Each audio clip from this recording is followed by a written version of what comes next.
और पिछले एपिसोड में आपने देखा कि आदम डाकू का बेटा डेविड और पुलिस वाले को मार देता है, फिर वो वहाँ से निकल जाता है। तभी वो रास्ते में अपनी कहानी बताता है कि कैसे वो आदम डाकू के साथ काम करने लगा। उसे अपनी वफादारी साबित करने के लिए डीजीपी को मारने आदमपुर जाना पड़ता है।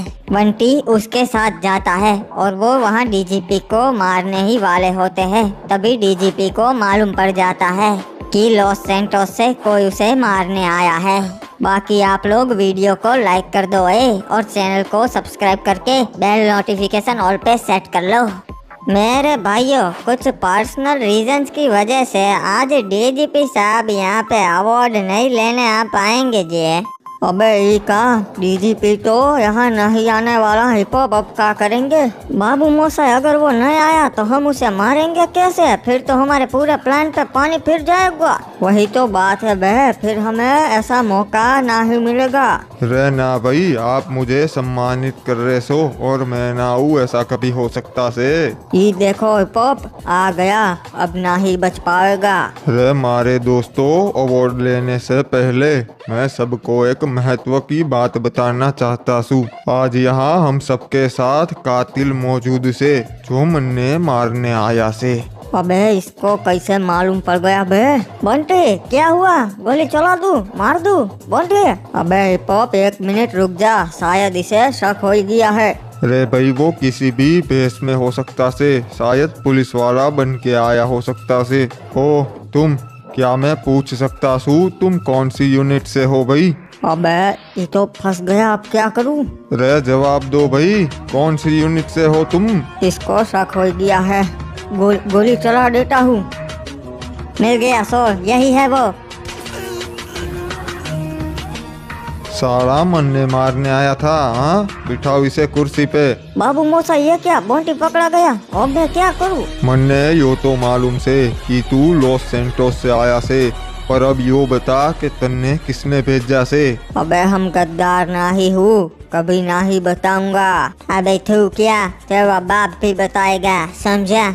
रे भाई, अगर सच बता देगा तो थोड़ा टाइम जेल में रह के छूट जाएगा, और अगर नहीं बताएगा तब तो यो लोग तन्ने टॉर्चर करते रहेंगे थारी मर्जी से। अबे चाहे कुछ भी कर लो तुम लोग, मैं ना ही बताऊंगा, मतलब ना ही बताऊंगा। ठीक से, जैसी थारी मर्जी करो भाई, साढ़े को 3rd डिग्री टॉर्चर करो। अबे ये क्या, ये लोग तो बंटी को बहुत टॉर्चर कर रहे हैं। सर ये साला तो अपना मुंह ही नहीं खोल रहा।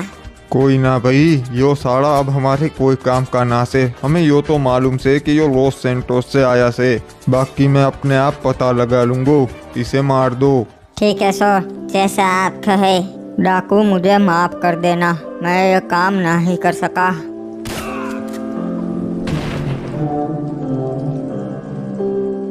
रिपोर्ट में लिख देना कि डीजीपी साहब पर इसने हमला किया और बदले में ये मारा गया।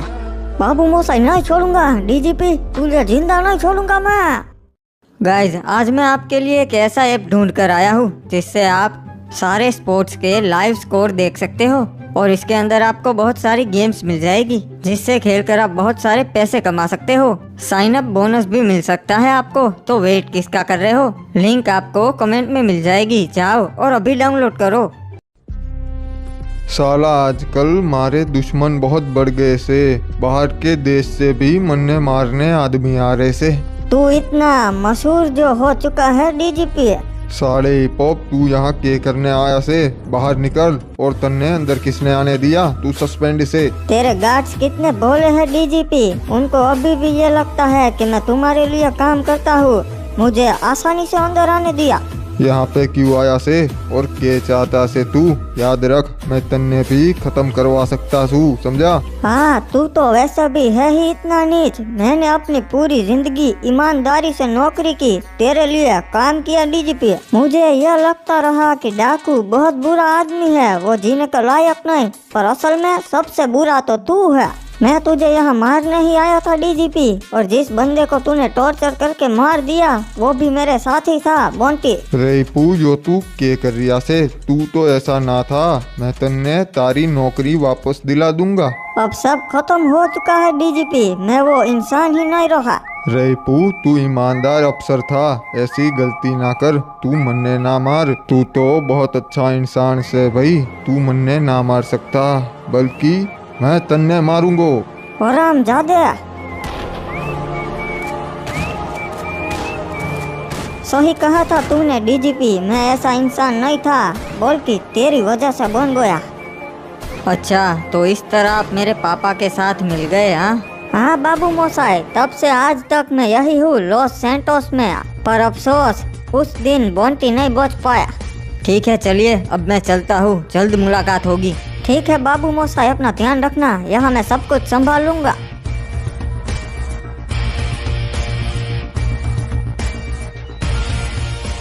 रे भाई, काफी दिनों से अस्पताल में था, घर आके बहुत अच्छा लग रिया से। कमांडर, आप सही सलामत घर आ गए, अब कोई फिक्र की बात नहीं है। हाँ भाई पॉप, इतना कमजोर नासू, 1-2 गोली में मर जाऊं।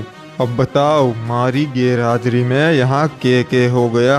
बाबू मोसाई क्या बताओ, बहुत कुछ बदल गया है। और मारा छोटा बेटा कहाँ से, कहीं दिखाई ना दे रिया? पापा अंदर चलते हैं ना, बैठ के बात करते हैं सारी। ठीक से चलो, अंदर चलते से, मैं सब जानना चाहता सू के हो गया। तो चलो भाई, अब बताओ, मारी गैरहाजिरी में ऐसा तो के हो गया? आप पर उस डेविड ने ही हमला करवाया था, और आप पर हमला होने के बाद हमारे सारे अड्डों पे पुलिस के छापे पड़ने लगे, और हमारे दूसरे पार्टनर्स पे भी दुश्मनी और ज्यादा बढ़ गई है। उन्होंने हम पे वार किया और हमने उन पर हमारे न्यूज़ चैनल वालों के साथ कांटेक्ट है, इसलिए हमने डेविड और पुलिस वाले के ड्रग रिकॉर्ड्स का खुलासा कर दिया। इसलिए अब धीरे धीरे सब कुछ नॉर्मल होता जा रहा है। अरे पर यो बताओ, मारा छोटा बेटा कहाँ से? कमांडर, उसी ने ही डेविड और पुलिस वाले को मारा है। फिलहाल वो कोलंबिया में है डॉन एंड्रयू के साथ, इसलिए फिक्र की कोई बात नहीं है।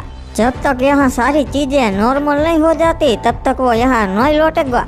रे पॉप, तू ऐसी बेवकूफ़ी कैसे कर सकता से? मारे छोटे बेटे को इन सब में क्यों घसीटा? और कोई रास्ता ना था क्या थारे पास? कमांडर, पर वो डेविड सिर्फ आपके छोटे बेटे से ही मिलना चाहता था। रे चले जाओ यहाँ से सब लोग, कुछ देर के लिए मन्ने अकेला छोड़ दो। ठीक है पापा, पर हमने जो भी किया सिर्फ आपका बदला लेने के लिए किया। मारे बच्चे, यो कौन सी मुसीबत में पड़ गया तू? तुमने पता लगाया कि वो गद्दार कौन है हमारे पार्टनर्स में से? मुझे उसकी मुंडी चाहिए रे। अभी धीरे धीरे सारी चीजें सही हो रही है, और किसी को अगर मारेंगे तो सारी चीजें फिर से बिगड़ जाएगी। मैं साला तंग आ चुका है, तुम मेरी कोई भी बात नहीं मानते। अगर हमारे पास कोई और वकील होता तो आज मेरी ये हालत ना होती। बस, आप थक नहीं जाते क्या? चलते चलते पिछले 2 घंटे से हम लोग बस चले ही जा रहे हैं। चलना तो अच्छा होता है सेहत के लिए। अब ये लो, डॉन एंड्रयू आ गए। आदम, तुम अपने घर से इतना दूर क्यों निकल आए? तुम तो जानते हो मुझे तुम्हारे लिए तुम्हारे पापा को जवाब देना होता है। मेरे साथ बॉडीगार्ड्स है डॉन एंड्रयू। हाँ, पर फिर भी ये बहुत खतरनाक जगह है। हिप हॉप ने मुझे खबर दी थी कि तुम्हारे दुश्मनों को अभी मालूम पड़ चुका है कि तुम इस वक्त कोलंबिया में छुपे हो। क्या हिप हॉप ने बताया कि मैं कब वापस जा सकता हूँ? उसकी तो कोई गुंजाइश ही नहीं है। अभी नहीं, अभी तो कोई सवाल ही नहीं पैदा होता तुम्हारा वहाँ जाने का। ठीक है, चलो कोई ना। वैसे तुम इस वक्त कहाँ जा रहे हो? यहाँ पास के ही शहर में जा रहा हूँ। अच्छा, तो एक काम करो, मेरी गाड़ी लेकर जाओ। नहीं, असल में मैं चल के जाना चाहता हूँ। ठीक है, फिर संभल कर रहना, अपना ख्याल रखना। ये लो बॉस, हम पहुंच गए। ये शहर बहुत पुराना है। हाँ, पर यहाँ के सारे मर्द कहाँ गए? कहीं दिखाई नहीं दे रहे। हर जगह सिर्फ लड़कियाँ ही दिखाई दे रही है। वही यहाँ पे काम करती है क्या? हाँ बॉस, असल में यहाँ के सारे मर्द बदला लेने में मारे गए। यहाँ पर पहले बहुत लड़ाइयाँ होती रहती थी। इसी वजह से आज यहाँ पर ये हालत हो गई है। यहाँ की लड़कियाँ बंदूक से भी ज्यादा खतरनाक है बॉस। बॉस क्या हुआ? आपको देखकर लगता है आप पे बिजली गिरी हो। हाँ, वैसे जो सामने काले कपड़े पहनकर लड़की है वो कौन है? बॉस लगता है आपका उस लड़की पर दिल आ गया है। इस फैक्ट्री के मालिक को मैं जानता हूँ, उससे बात करते हैं, पता लग जाएगा। हाँ, फिर तो चलो यही करते हैं, और कुछ है भी नहीं करने को। बॉस आपकी गलती नहीं है, यहाँ की लड़कियाँ है ही इतनी खूबसूरत। ओए कैसे हो आप लोग? शहर में घूमकर देखा, कैसा लगा? क्या आप यहाँ की सारी लड़कियों को जानते हो? हमारे बॉस को एक लड़की पसंद आ गई है। ओए तब तो आपकी जोड़ी बड़ी अच्छी जमेगी। उस लड़की ने पूरे काले कपड़े पहने थे और थोड़ी हाइट भी थी। आप जानते हो क्या उसे? कहाँ रहती है? नहीं ओए, इस पूरे शहर में ऐसी कोई लड़की नहीं है। अरे इसे क्या हो गया? ऐसा क्यों बोल रहा है? रुकिए बॉस, मैं देख कर आता हूँ मांझुआ क्या है। मैंने तुम्हें कितनी बार मना किया है, फिर भी वहाँ क्यों जाती हो? अब तुम कहीं नहीं जाओगी, बस घर में ही रहोगे। अरे बॉस चलिए चलिए उठिए, निकलना पड़ेगा। क्यों, क्या हो गया? कोई दिक्कत है क्या? वो लड़की इसी की बेटी है। उन्हें बाहर बुलाओ और बताओ मैं उनसे बात करना चाहता हूँ। पर बॉस नहीं, ये मैं नहीं कर सकता। मैंने कहा ना उन्हें बाहर बुलाओ, मतलब बाहर बुलाओ। अबे सुनिए, हमारे बॉस आपसे बात करना चाहते हैं। हाँ ठीक है, चलो आ रहा हूँ। देखिए, अगर मुझसे कोई गलती हो गई तो मैं माफ़ी चाहता हूँ, और मैं आपसे और आपकी बेटी से कोई बदतमीज़ी नहीं करना चाहता। मैं लॉस सैंटोस से हूँ और यहाँ पर कोलंबिया में छुपा हुआ हूँ, और मैं कमांडर आडम डाकू का बेटा हूँ। ऐसे बहुत सारे लोग हैं जो आपको इस खबर के पैसे दे सकते हैं। मैं बस आपकी बेटी से मिलना चाहता हूँ, वो भी आपकी इजाज़त में और आपकी फैमिली की देखरेख में। भाई ठीक है, फिर संडे को मेरे घर आ जाइएगा और अपने दोस्तों को भी लेके आइएगा। चलिए अब हम चलते हैं, आपसे मिलकर अच्छा लगा। अरे पीटर, अपन के लिए बहुत बुरी खबर है रे। खबर मिली है डेविड को मार दिया गया, और वो भी आडम डाकू के बेटे ने। हमने जितने भी पैसे दिए थे डेविड को वो सब गए, और अब अपन लॉस सैंटोस में धंधा भी नहीं कर पाएंगे। अरे हद हो गई, पहले उसने मेरे भाई को मारा और फिर डीजीपी को, और अब डेविड को। हमें अब बदला लेना पड़ेगा। हमने हमारे बहुत आदमी खो दिए। सही कहा पीटर, पहले मैं तेरे को मना करता था, पर अब अपन को जवाब देना पड़ेगा, वरना हम कायर कहलाएंगे। इसीलिए तो मैं जिंदा हूँ। मुझे पैसों की और बिजनेस की कुछ नहीं पड़ी, मैं सिर्फ बदला लेना चाहता हूँ। पीटर तू यहाँ पर रहे, मैं जाता है लॉस सैंटोस और बदला लेके ही वापस आएगा। नहीं, तू अकेला मत जा। अरे चिंता मत कर रहे पीटर, अपन अकेला नहीं जा रहा, पूरी गैंग लेकर जा रहा।